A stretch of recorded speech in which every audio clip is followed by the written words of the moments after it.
چلو الحمدللہ رب العالمین والصلاة والسلام علی سید المرسلین اما بعد فاعوذ باللہ من الشیطان الرجیم بسم اللہ الرحمن الرحیم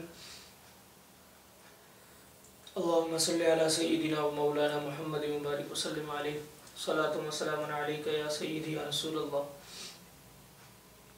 آج ہم الحمدللہ ایک مشکات المصابیح سے حدیث پاک سماعت کریں گے، جس حدیث پاک کو سیدنا ابو موسیٰ رضی اللہ تعالیٰ عنہ روایت کرتے ہیں کہ رسول اللہ صلی اللہ علیہ وسلم نے ارشاد فرمایا، میری یہ امت رحمت والی ہے، اس پر آخرت میں عذاب نہیں، اس کا عذاب دنیا میں ہے۔ وہ عذاب دنیا میں فتنے، زلزلے اور قتل ہے۔ اس کو ابو داؤد شریف میں بھی روایت کیا گیا۔ نبی پاک صلی اللہ علیہ وسلم کی اگر اس حدیث پر غور کیا جائے تو اس میں سیکھنے کے لیے بہت باتیں ملتی ہیں۔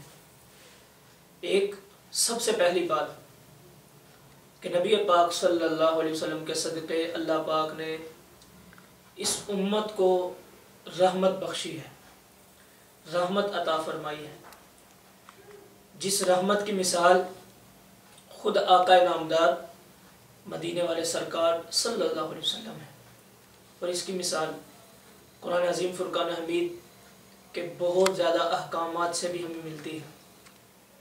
چنانچہ ایک مثال عرض کرتا ہوں۔ 8ویں پارے میں اللہ پاک ارشاد فرماتا ہے، من جاء بالحسنۃ فلہ عشر امثالھا۔ اللہ فرماتا ہے تم ایک نیکی کرتے ہو، ایک اچھائی کرتے ہو، میں اس کے بدلے تمہیں 10 نیکیاں عطا فرماتا ہوں۔ حالانکہ انسان ایک نیکی کرتا ہے اس کے بدلے ایک ہی اجر ملنا چاہیے، لیکن یہ رحمت کونین شفیع المذنبین صلی اللہ علیہ وسلم کا صدقہ ہے کہ ایک نیکی کے بدلے اللہ امت محمدیہ پر رحمت کرتے ہوئے 10 نیکیاں عطا فرماتا ہے۔ پھر دوسری بات ارشاد فرمائی کہ اس امت پر عذاب نہیں۔ اس سے مراد یہ ہے کہ جو ایمان کی حالت میں دنیا سے جائے گا، اگر اس نے دنیا کے اندر بشری تقاضے کے مطابق کوئی گناہ کیا ہوگا تو اس کو سزا ملے گی، جہنم میں وہ جائے گا، لیکن وہ ہمیشہ ہمیشہ جہنم میں نہیں رہے گا، بلکہ اپنے عذاب کو ختم کرنے کے بعد جو اس نے نافرمانیاں کی ہوں گی، اس کے بعد اللہ پاک حضور کے صدقے اس کو جنت میں داخل فرما دے گا۔ یہ امت محمدیہ صلی اللہ علیہ وسلم کا ایک بہت بڑا عمل اور بہت بڑی شان۔ اور دوسری بات یہ ہے، کئی ایسے لوگ ہوں گے جس طرح حضور علیہ السلام نے ارشاد فرمایا، کل قیامت کے دن میں گناہ گاروں کی شفاعت کروں گا، حالانکہ ان کے گناہ پہاڑوں سے بھی بڑھ کر ہوں گے، لیکن وہ گناہوں سے معافی اللہ سے حاصل کر کے حضور کے صدقے جہنم میں نہیں جائیں گے، بلکہ حضور کے صدقے وہ جنت میں چلے جائیں گے۔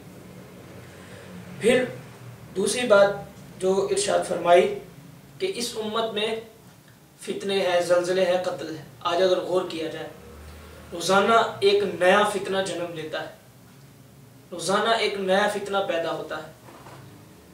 ہر شہر کے اندر فتنوں کی بھرمار ہے، مسلمان ان فتنوں کے اندر گھرے ہوئے ہیں۔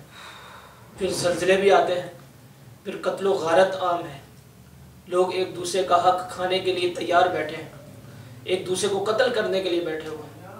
بہرحال اللہ پاک کی بارگاہ میں ہم سب دعا کرتے ہیں، اللہ ہم سب کو تمام فتنوں سے دور فرمائے، اور کل قیامت کے دن جس طرح اللہ پاک نے دنیا کے اندر امت محمدیہ صلی اللہ علیہ وسلم کو رحمت عطا فرمائی، اللہ کل قیامت کے دن بھی اپنی رحمت عطا فرمائے۔ آمین بجاہ نبی الامین صلی اللہ علیہ وسلم۔